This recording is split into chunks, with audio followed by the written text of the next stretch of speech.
Hi guys, welcome back to our channel. ఈరోజైతే Sunday special ఏంటంటే ముద్ద వంకాయ కర్రీ. బట్ రెగ్యులర్గా కాకుండా ఫస్ట్ టైం అయితే ఇలా ట్రై చేశాను. కొత్తిమీరతో ముద్ద వంకాయ కర్రీ అండి, చాలా బాగా వచ్చింది. ముందుగా చూసారు కదా, ఒక మిక్సీలో సరిపడా మిర్చీలు, ఇంకా కొత్తిమీర, ఒక ఆనియన్ వేసేసుకొని, వెల్లుల్లి వేసేసుకొని మిక్సీ పట్టేసుకోవాలి. దాని తర్వాత నేను చూపించిన విధంగానైతే మీరు బ్రింజాల్ని కట్ చేసుకోవాలి. అది వైట్ బ్రింజాల్ అయినా సరే, లేకపోతే ఇట్లాంటి బ్రింజాల్ అయినా సరే 4 పీసెస్ లాగా కట్ చేసేసుకోండి. ముద్ద వంకాయకి ఎప్పుడు ఆయిల్ కొద్దిగా ఎక్కువ పడుతుంది. సో నేనైతే కొద్దిగా ఆయిల్ ఎక్కువ వేసేసుకున్నాను. సో దీనికి మనకి టొమాటోస్ కూడా కావాలి. టొమాటోస్ కూడా కట్ చేసేసుకున్నాను. చాలా చిన్న పీసెస్గా అవసరం లేదు.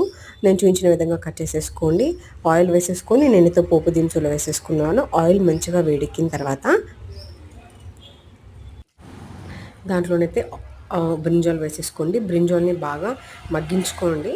అవి కొద్దిగా మగ్గిన తర్వాత మీరైతే దాంట్లో ముందుగా మనం రుబ్బి పెట్టుకున్న పేస్ట్ని అయితే యాడ్ చేసేసుకోవాలి. అండ్ రుబ్బేటప్పుడు దాంట్లో సాల్ట్ కూడా, టేస్ట్కి తగినంత సాల్ట్ కూడా యాడ్ చేసేసుకొని ఆయిల్ బాగా పైకి తేలేంత వరకు ఆ పచ్చివాసన పోయే వరకు అయితే దాన్ని కుక్ చేసేసుకోవాలి.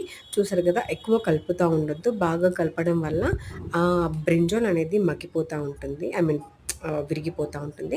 సో అలా ఆయిల్ పైకి ఎక్స్ట్రాక్ట్ అయిన తర్వాత దాంట్లోనైతే ముందుగా కట్ చేసుకొని పెట్టుకున్న టొమాటోస్ని కూడా యాడ్ చేసేసుకొని ఒక 1 మినిట్ పాటు అలా ఉంచి దాంట్లో ధనియా పౌడర్, హల్దీ పౌడర్ వేసేసుకొని లిడ్ అయితే క్లోజ్ చేసేసుకోండి. నేనైతే జస్ట్ ఓన్లీ 1 విజిల్ పెట్టేశాను.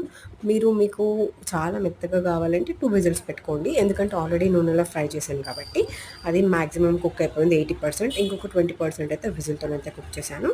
1 విజిల్కి అయితే ఆఫ్ చేసేసాను.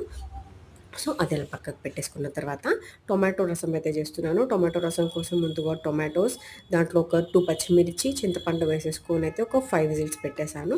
బాగా మగ్గిపోయిన టమాటాలు. దాని తర్వాత వాటిని అయితే స్క్వీజ్ చేసేసుకున్నాను. బాగా రుబ్బి అయితే పల్పంతా సపరేట్ చేసి ఒట్టి వాటర్ అయితే తీసేసుకున్నాను.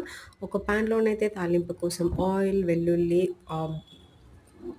ఆనియన్స్ వేసేసుకొని ఆనియన్స్ బాగా మగ్గిన తర్వాత దాంట్లో కొద్దిగా కొత్తిమీర, కళ్యామాక్, ఒక 2 ఎండుమిర్చిలు వేసేసుకొని ముందుగా టొమాటో రసం నుంచి ఎక్స్ట్రాక్ట్ అయిన వాటర్ని దాంట్లో యాడ్ చేసేసుకొని ఒక 5 మినిట్స్ పాటు మంచిగా మగ్గనియండి.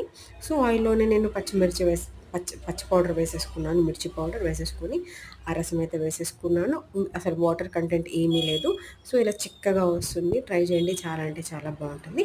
అండ్ దీని కాంబినేషన్ అయితే బగారా రైస్. అండ్ నా ఛానల్ ఎవరైతే ఫస్ట్ టైం చూస్తున్నారో please like, share and subscribe అండి. ప్లీజ్ సబ్స్క్రైబ్ చేసుకోండి. Thanks for watching. బాయ్.